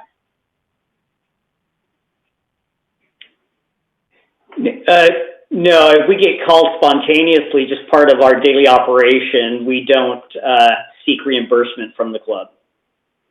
But I mean, if Brian recommends security, and they say no, we don't want to pay for it, and then in the event they call for security, they don't have to pay for it, right? No, they would not. So, my comment here and then clarification is basically that a lot of these clubs, they have come to recreation and requesting security, and they've had to hire, outside people for security. So we're looking at clubs, I think mainly, that handle a lot of money. And so my thinking is that if Carlos were being called, it would be a separate issue because it would be based upon a security, violation rather than overseeing money and that sort of thing. So to me, I think of that as a separate issue. Carlos, you may want to comment to that. Yeah, and I think just to address if there was a situation where it was something that Brian felt really needed security and the club said, hey, absolutely not, we can't afford it, I believe there would be a dialogue where Brian would reach out to me and we would have that discussion. And then if it was really going to be that sensitive of an event, I think then we would take steps via the general manager's office and the president's as far as just denying the event. But we just haven't had that historically, but that's how I would see it playing out. Okay. Are there any other comments?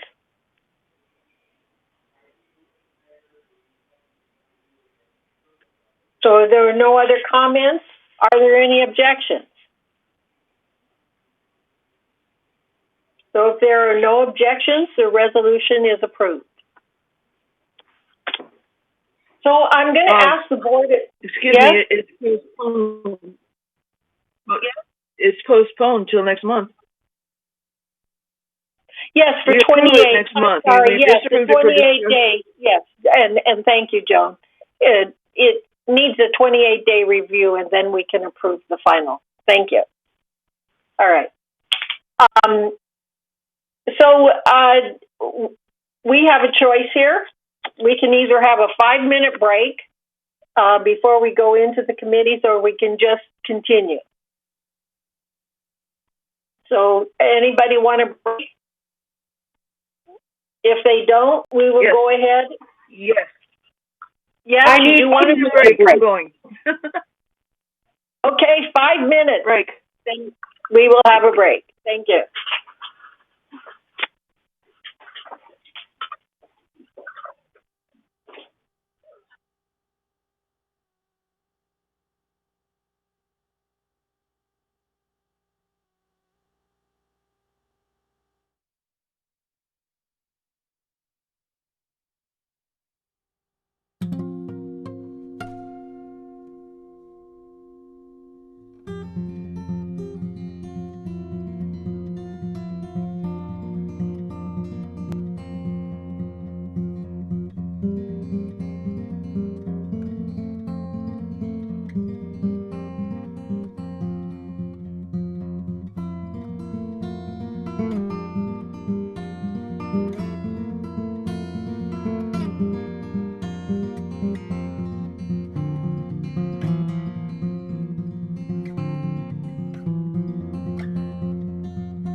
This chart is, we typically call it the operating chart. It's the revenue is revenue without contingency and equipment funds, and the non-assessment revenue is without the trust facility fund. When considered in that way, the operating surplus is about almost $2 million, and that's expected as a result of the COVID not having a lot of the amenities available during this time of COVID, and therefore staff reductions. The income statement, next chart, please. This is compared to budget, and here you see that we had a favorable net revenue of $1,669,000, and that's a result, again, of the reduction in expense as well as revenue, but mostly reduction in expense as a result of not having everything available during the COVID crisis. Next chart. When you look at where we saved the money, okay, employee compensation is a favorable almost $2.4 million. Unrealized gain on investments is $500,000. Other operating expense, we saved $400,000, and community events expense, we saved almost $300,000. Obviously, without the employees there, we also saved on utilities and telephone. Where we did not have favorable activity was in the trust facilities fund, because we had less than anticipated housing sales, and our club rental fees income is down. Our insurance expense, though, is up. As we know, we've got an insurance issue that's ongoing that we're trying to resolve now. But we spent $466,000 more than planned in insurance expense. And last but not least, the golf green fees, again, because of the lack of activity with COVID, golf green fees are less than expected. Next chart. When you look at the non-assessment revenue, all right, of $10,800,000, what we're seeing is most of that is in broadband services and trust facilities fees, with another 13% in golf green fees. So that almost 75%, those three items make up 75% of our revenue, non-assessment revenue. In terms of our expenses, depreciation and employment compensation and related expense make up roughly 60%, 69% of our total income. The other part of it, 10%, is programming fees, total expense, I'm sorry, is programming fees for broadband. When you look at our resale history report, next chart.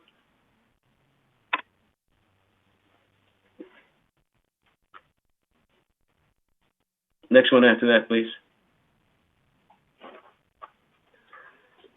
When we look at the GRF financial report for resale, we're seeing that our resales for this year are lower than last year and the year before that by almost 150 year to date. And so that obviously means that, and our sales prices are back to 2018 levels in terms of the price per average price. Looking at our fund balances, we have, Next chart. Yeah. Hello? Looking at our fund balances, we're showing a ending balance of $31 million in our funds with work in process of almost $8 million. So the adjusted balance that we have in our funds is $23.2 million. If you look at the trend of our, in the next chart, please.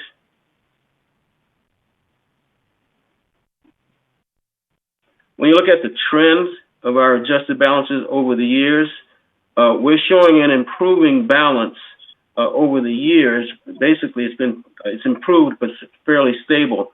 We've got some challenges to that balance coming up in the future years with a lot of the activities, clubhouse renovations, and things of that sort. So we've got some challenges coming up in the future years that we'll have to tend to.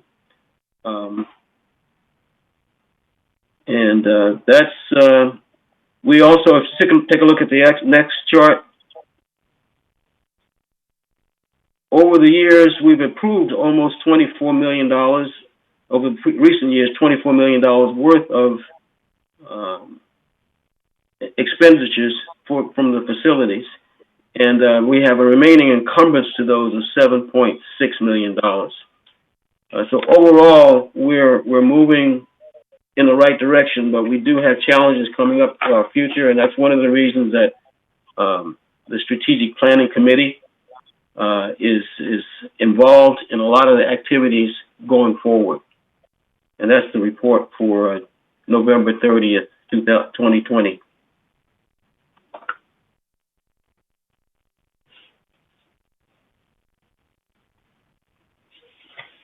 Okay. Thank you.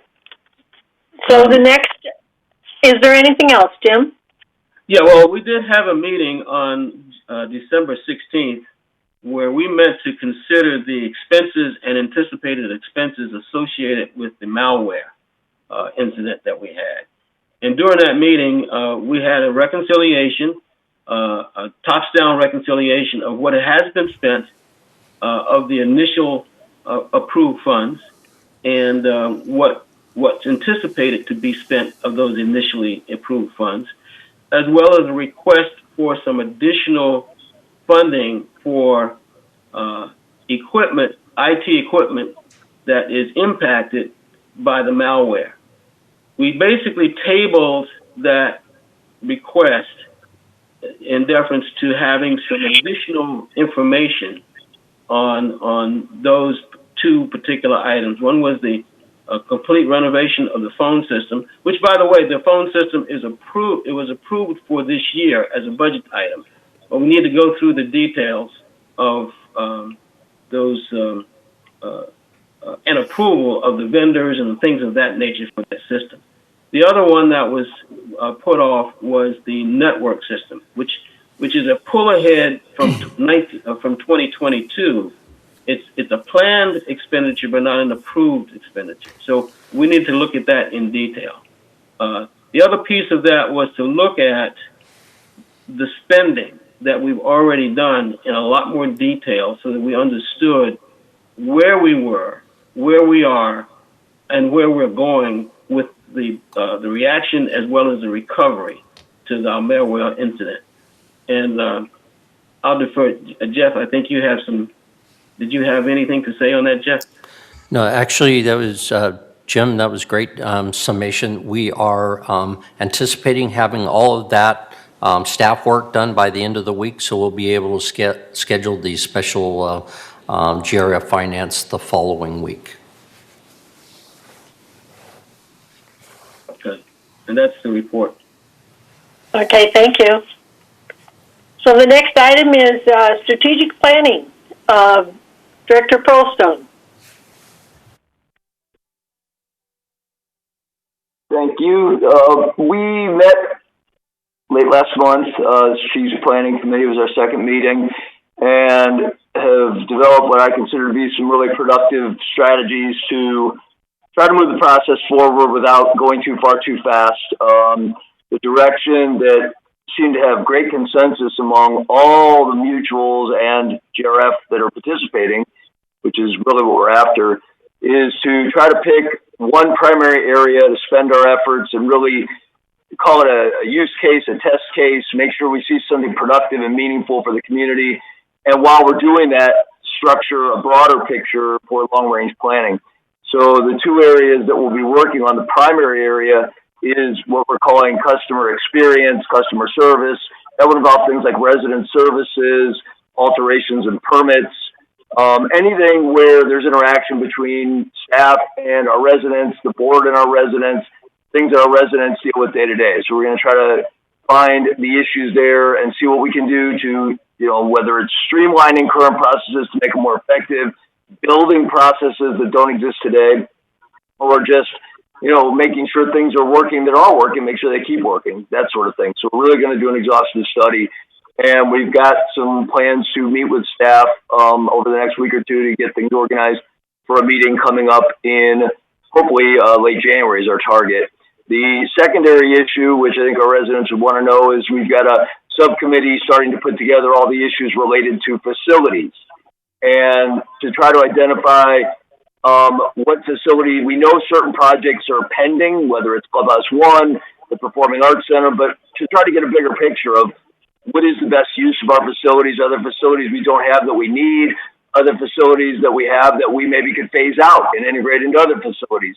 Trying to get those broad brush pictures so we can find ways to afford these projects and make sure that the community is still well served while doing them. So nothing is being decided, but these are where the strategies are being developed, and they are open meetings, so we encourage anybody who wants to attend, and I think it's off to an outstanding start. We're getting a lot of good feedback, and several members have come up with ideas that we didn't come in organized with, and the committee immediately reacted to them. So we've got the right people and the right information. It seems to be making great progress.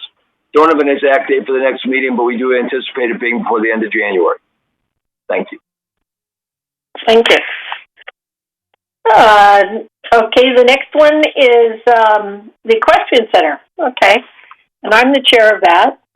And the thing that I want to call out, which I think is very important, is that we now have a village community fund for Help the Herd. And people can go to the village community fund on that website and donate to help the Equestrian Center out. And that money actually goes directly to the Equestrian Center. And they're expecting to launch that right around February. And they will have a press release, and everyone will be apprised of the program. And our next meeting is January 6th at 1 p.m. Okay. So the next item is report of the Landscape Committee. Director Horton. Yeah. Okay. The things that we discussed were mostly about the creek, and at the time of the meeting, they were starting to clean it up, and I'm sure that they're finished by now. And the one discovery that we made is we have one male pond turtle, and our biologist told us that the pond turtle was a male. I have gotten calls from people over in United who told me how nice they like and how nice the pond or the creek is looking now. And the other thing that we discussed, in which you have approved, is removal of those 5 trees. And that's the end of my report. And our next meeting is February 10th. I look forward to seeing you there, Maggie. Okay, thank you. All right. All right, maintenance and construction report. All right, Director Goffhofer.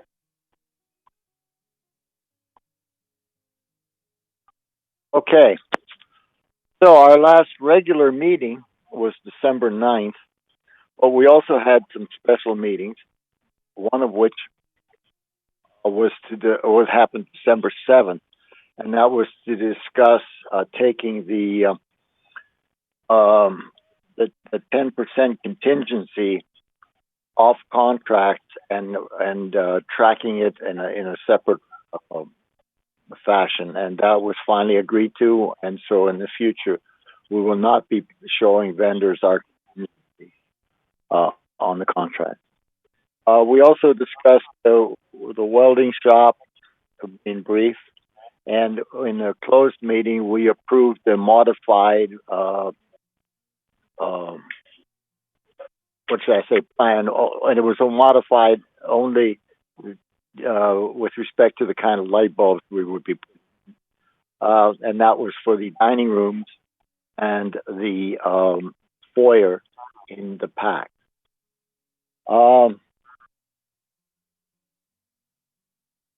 That's about it. Our next regular scheduled meeting is going to be on February the 10th.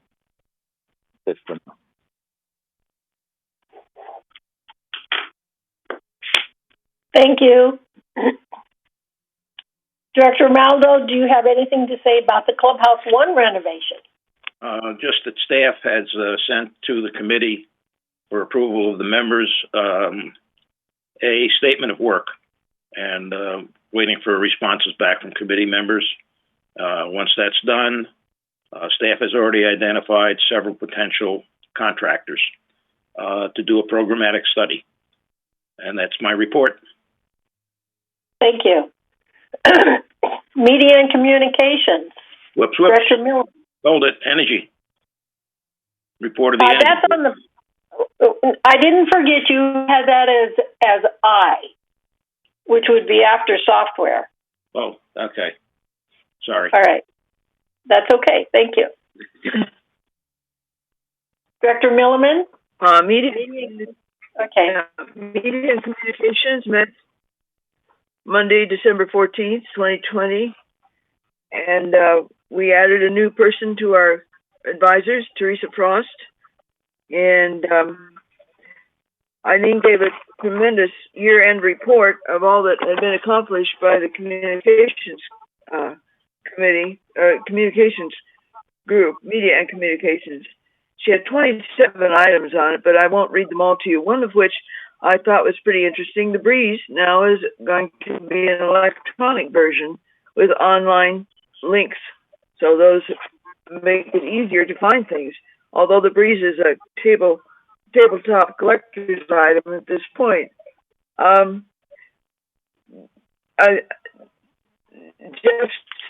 She re-emphasized the fact that Jeff is now appearing 3 times per week on television, and that this day program has been increased to 6 days per week from 5. Lots of public service announcements, which you see all the time. A great deal on COVID-19, and the cyber attack was also notified to everyone. Social media is now playing quite a big part on Facebook. I think that her report was excellent. The report on broadband group is coming up on January, and that'll be the 18th, I think it is. Anyway, if you want to come, if you can't come as a director, at least call in. You'll want to hear this report. That's January 18th at 1:30. The broadband group has been looking at our cable system, and we'll have some good recommendations for us to be sure you find out. A full report will be given to the board and be available for reading at the next month's meeting. And that is my report for the moment. Come to our meeting and hear the preview of the contracts for the upcoming TV stations and the broadband report. Thank you. Thank you. So the next report is the Mobility and Vehicles Committee, Director Tibbetts. Okay, that was canceled this month due to our internet problem, and we will meet again February 3rd at 1:30. Okay, thank you. And Don, would you report on the Security and Community Access Committee? Chief Carlos Rojas gave us an update on disaster preparedness, and there will be an online training program with the Red Cross in a few months, and we will let people know. It's for the volunteers. Also, starting this year, we no longer need the stickers on the cars, golf carts or on the cars, and they may be removed, scraped off, or left on. It's up to you. The RIFD stickers that are on your headlight will remain. You need those to get in and out of to get into the building, and that will be brought up for discussion at our next meeting. It's been suggested that we can use something else that's a lot cheaper. So it will be discussed at our next meeting. And we have one report, or a couple reports, that residents or outsiders are stealing from our garden centers. And they have been spotted, but no one has been actually stopped and questioned. Staff is investigating it, and that will be reviewed at our next meeting. And we talk about some way to prevent it, maybe through better gate protection or solar lights or something. We will bring it up at our next meeting, and I will report it after that of what we are going to suggest. It was also suggested by a member that residents have one or two fire extinguishers in their manor. It's not required, but it's just suggested. Most of the fires, it seems, that start in the manors are starting in the kitchen. So if you get a fire extinguisher, make sure you have one there in the kitchen. It was reported that gates 3 and 9 were down for a while, but they have been repaired. We had a hard time getting them fixed due to no parts on hand. So we're looking into that and seeing if we can get a few parts, extra parts to keep on hand. Also, the RV lots A and B now have a total of 13 openings, if interested. And our next meeting is February 22nd at 1:30 p.m. Thank you, Don. Director Horton, the report for the village traffic hearings. The last traffic hearing was December 16th, and I don't know, there was an error over there, and nobody was notified. And so the meeting was about 15 minutes long, and then we were all excused. And January 20th is our next meeting at 9 a.m.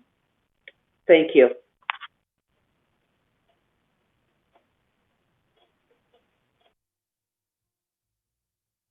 Okay, thank you. I see that there is a note in the chat box, okay, from Sue Stevens, and she says she was having technical problems, and so she's asking to please unmute the caller. Oh, she is here. Okay, I see her. Thank you.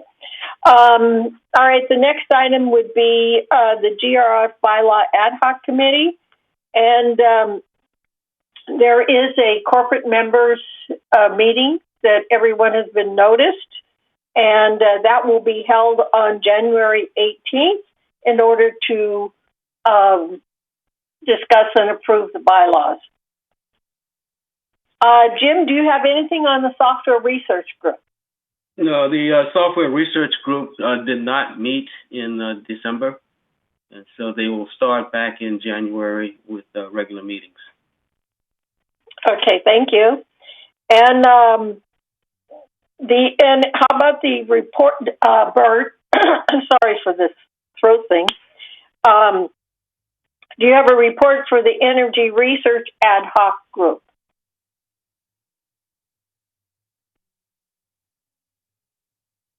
That's actually coming from Sue. Okay, thank you. Sue.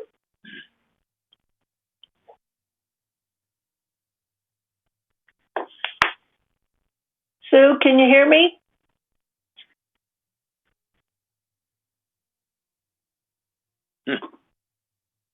Thought she was going to call in.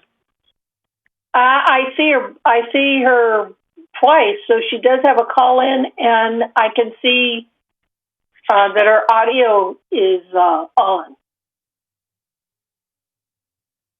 So, Sue, can you hear?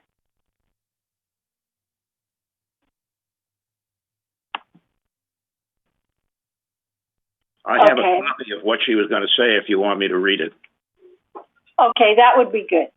Okay. Thank you, Bert. As you all know, the Energy Solutions Group was only recently formed. However, for many months prior to that, a few of us have been working on its goals informally, which include researching ways to reduce our costs, improve the resiliency of our energy infrastructure, and increase our knowledge of this highly technical and quickly changing field, all for the benefit of the community. Recently, we enlisted help of 2 companies to research our energy usage history, educate us, and help us explore feasible opportunities to accomplish our objectives. With the help of VMS, we recently toured some of the GRF facilities of one of these companies, and another tour is scheduled for February. All of these efforts have been at no cost to the village. Our goal at this point is to determine the best path forward to make recommendations for how to proceed.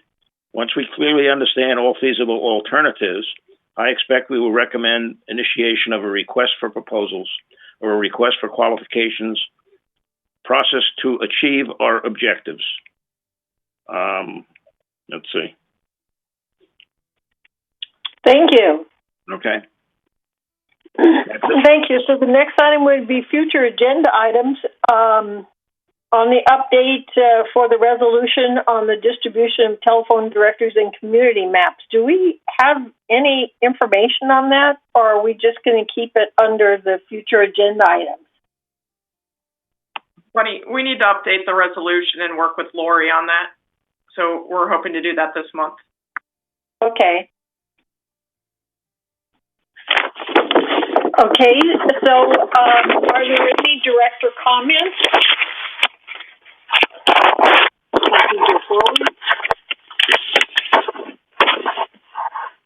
No director comments?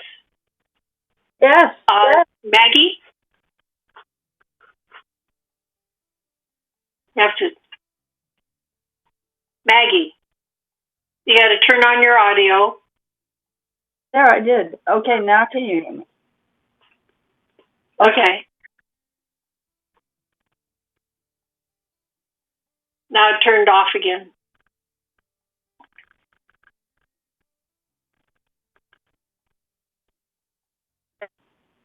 There we go. Okay. Anyway, I studied all this stuff and I'm familiar with a lot of it. And I'm really impressed with the work that your committees are doing. I'm very impressed by the past few months of meetings that GRF has had. And I think things are going very smoothly, but actually very methodical and very detailed. I'm really impressed I consider you the new GRF. I am really impressed.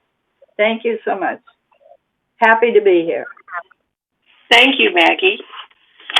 Okay, it's time for recess, and it's 11:51. So at 12:20, let's give us a half hour. At 12:20 for lunch, and then we'll re-adjourn for our open session. And at this time, the change that we will have in our our closed session, in our closed session. So the change that we will have in our closed session, you will notice on the agenda that the VMS representatives, for those who VMS representatives are available, will be there for the first 15 minutes where we can get an update from VMS and also we can ask some questions. So I will see you all at 12:20. Thank you.